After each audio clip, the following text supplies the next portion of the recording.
é maluco. Às vezes dá vontade de se matar, às vezes dá vontade de sumir. Às vezes eu fico se perguntando por que eu entrei na boca. A realidade da vida que o bagulho é doido. A realidade da favela que o bagulho é doido. Falcão não dorme não, ele descansa. É com muito orgulho que hoje a TV Santa Catarina tem a honra de receber aqui nos estúdios Adilson Pereira da Silva, de 62 anos. Acho que vocês não devem saber de quem eu estou falando, mas dê uma olhadinha nessas imagens.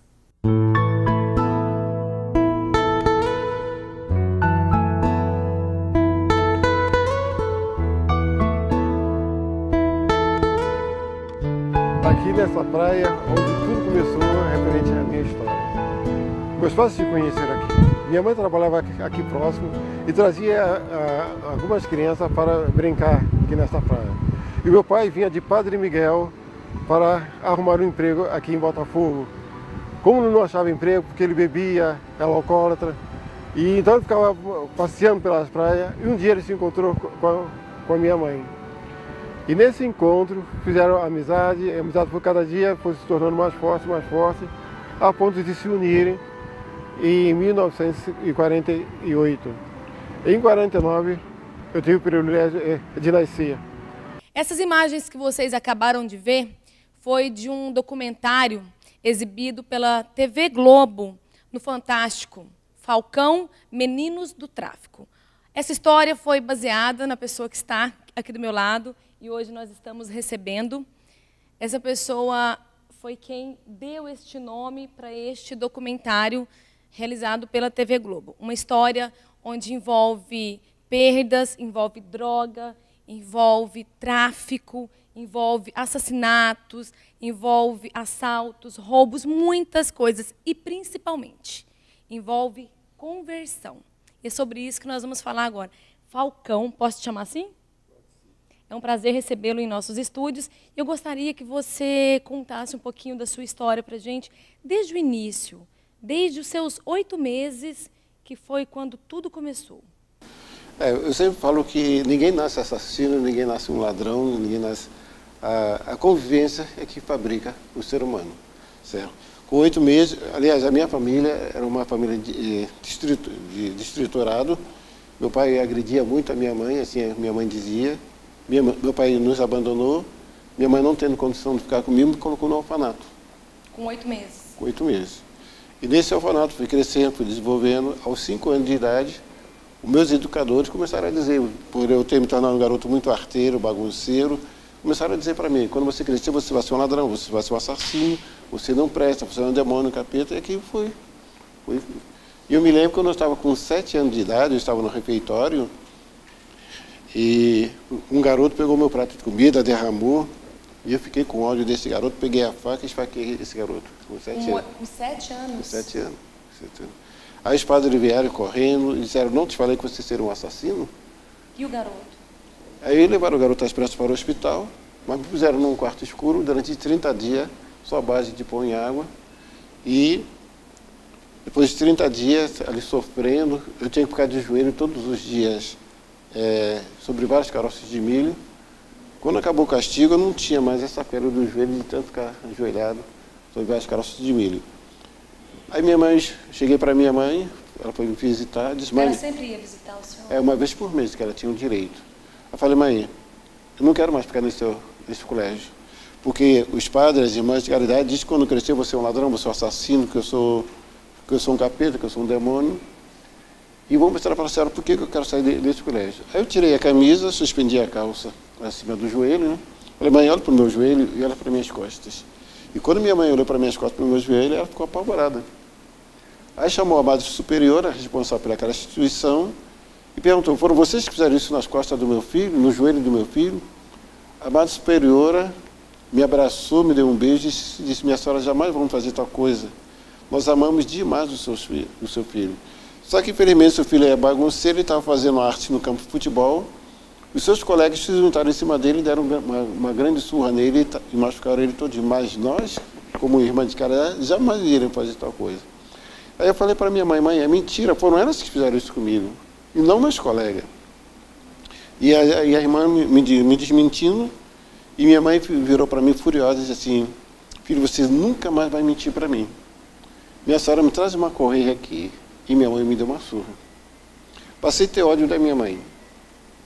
Quando faltava 2 dias para o meu aniversário, minha mãe disse assim, filho, eu sei que você está com ódio de mim, está com raiva de mim, mas daqui a 2 dias é o seu aniversário. O que você gostaria? Eu falei, mãe, o que mais eu gostaria é que a senhora me tirasse daqui, porque para mim isso aqui é um inferno.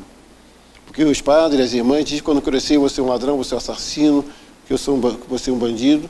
Eu não quero mais ouvir essas palavras. E minha mãe disse, então tá. E outra coisa, mãe, no dia de visita a senhora vem sozinha. Cadê meu pai? Cadê meus tios? Cadê meus avós? Eu sempre cobrava isso a minha mãe nunca falava nada. E nesse dia minha mãe abaixou a cabeça e disse assim, filho, no dia 9 de maio, que é daqui a 2 dias, é o seu aniversário. Então nós vamos te dar esse presente para você. E tem essa. Eu e seu pai voltamos a morar juntos de novo. E resolvemos te criar. Então você nunca mais vai pisar os pés nesse orfanato aqui. Falei, então tá. No dia 9 de maio, minha mãe me tirou do colégio, me levou para um bar chamado Padre Miguel, e ao descer da condução, minha mãe disse assim, filho, você está vendo aquele homem lá embaixo, correndo, de braços abertos? Eu falei, tô, mãe. Corre que aquele homem é o seu pai. Saí correndo, feliz da vida, porque eu podia abraçar o meu pai, ver o sorriso. Nunca tinha visto ele? Nunca tinha visto. E quando faltava alguns metros lá, nos abraçávamos, a polícia entrou na minha frente, 8 PMs, e começaram a metralhar o meu pai. Mas ele tinha envolvimento com tráfico também? Ele tinha. Só que a gente nunca sabia. Aí, mesmo assim, meu pai caído, quando eu consegui abraçar o meu pai levou mais de 40 tiros. Ele olhou para mim, só disse uma palavra, filho, e morreu. E agora eu olhei para os PM que tinham matado meu pai. Ninguém falava nada. Olhei para minha mãe, minha mãe só começou a chorar. E peguei o corpo do meu pai e comecei a sacudir. E comecei a gritar desesperadamente, pai, pai, pai, fala alguma coisa. Meu pai não falava nada. Mas um dos PM, vendo que eu estava gritando desesperadamente, me pegou pela camisa, me suspendeu e me jogou longe. Sacou da sua arma, apontou para mim e disse assim, garoto, eu não vou te matar. Mas preste bem atenção, vê quando você crescer, não se torne igual a esse, porque o seu filho vai ser o mesmo. Olhava para o PM que apontava a arma para mim, olhava para os demais PM, ninguém falava nada, olhava para minha mãe chorando, eu me levantei todo arranhado, abracei novamente o corpo do meu pai, comecei a gritar desesperadamente, novamente aquele PM me pegava e me jogava longe. Minha mãe me abraçou e disse assim, filho, vamos embora daqui. Quando você crescer, nós vamos tirar você daqui. Aí, o que aconteceu? De tanto eu gritar que eu perdi a voz, por estar machucado também, minha mãe me levou para o hospital e eu fiquei 3 meses internado para ver se recuperava a voz, porque de tanto eu gritar que eu perdi a voz. Não tinha recuperado a voz por completo. Minha mãe disse assim para mim, filho, você recebeu alta, mas felizmente eu não posso ficar com você. Você vai ter que voltar para o orfanato de novo. Aí eu supliquei minha mãe, me coloque em qualquer outro colégio. Com 9 aninhos, com 9 anos. Não, com 8 anos. Com 8 anos. Eu não quero ir para aquele colégio. Porque as freiras dizem que quando crescer você é um ladrão, você é assassino, eu não quero mais ouvir essas palavras. Por favor, não coloca lá. E não teve jeito, minha mãe me colocou lá. E agora, como no nosso orfanato não havia uma escola para a gente estudar, nós tínhamos que estudar fora, antes de eu sair para a escola, eu pegava a minha pasta, enchia de pedra e saía. E eram cerca de 40 alunos comigo, né? E um inspetor na frente e outro atrás, nos encaminhando para a escola. E quando eu via passar o carro, a rádio patrulha da PM, eu abria a pasta e ficava jogando pedra na rádio patrulha do próprio PM. E eles vinham para cima de mim. Às vezes eu corria, às vezes não. O PM chegava para mim e dizia, por que você está jogando pedra na gente? E eu dizia para eles, eu odeio vocês. Vocês mataram meu pai. E quando eu crescer, eu vou matar vocês também. Aí o PM me sacudia, mas quem matou seu pai? Foram vocês que mataram meu pai, e quando eu crescer, eu vou matar vocês também. Aí o PM pegava e me colocava na rádio patrulha, chamava o inspetor que nos conduzia para a escola, aí dava o endereço da nossa instituição, o pessoal levava para a gente lá, para o orfanato, aí falava com a madre superiora, o meu comportamento na rua, os policiais iam embora. Aí com 9 anos, eu ganhei uma função que eu deveria jogar o lixo nos fundos do colégio. Nos fundos do colégio dava em frente para uma favela. E eu vi as crianças da favela fumando, cheirando, e falei, pois que esses garotos são mais felizes do que eu.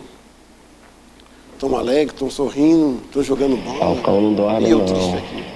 Ele descansa. Um dia se aproximou um rapaz, disse assim para mim, garoto, eu percebo que há muito tempo que eu ando te observando, que todo dia 4 horas da tarde tu vem colocar o lixo aqui. E você fica vendo essas crianças fumando, cheirando, você fica triste e às vezes você chora. Por quê? Comecei a contar a minha história e ele disse assim, cara, deixa de ser bobo. A vida é muito bela, muito gostosa. Você quer ver? Está vendo aquele garoto ali? Ó? Mataram o pai dele também, mas ele está feliz da vida porque ele fuma maconha. Está vendo aquele outro garoto ali? Ó? O pai e a mãe dele estão presos, mas ele está feliz da vida porque cheira pó. Para cada criança tinha um problema e a solução a droga. E ele me pergunta assim, garoto, você fuma? Eu falei, nunca fumei, nem sei como se fuma. Ele disse, logo vi. É por isso que você é um garoto triste. Mas o dia que você passar a fumar, você vai ver que o cigarro vai fazer você ser diferente, você vai se distrair, e você vai se esquecer dos seus problemas, você vai ser um garoto feliz. O cigarro é tão gostoso que até velho, adulto, criança, adolescente, juvenis, todo mundo fuma porque o cigarro é gostoso. Você quer experimentar fumar? Falei. Aceitei e com ele ali eu fumei 5 cigarros. Essa foi a sua primeira experiência com a droga. Primeira experiência foi com cigarro. Foi com cigarro.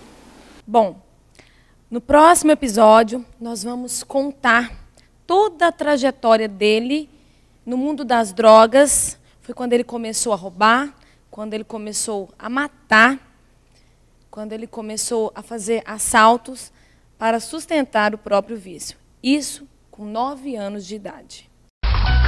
É maluco. Às vezes a vontade de se matar, às vezes a vontade de sumir. Às vezes eu fico se perguntando porque é que eu entrei na boca.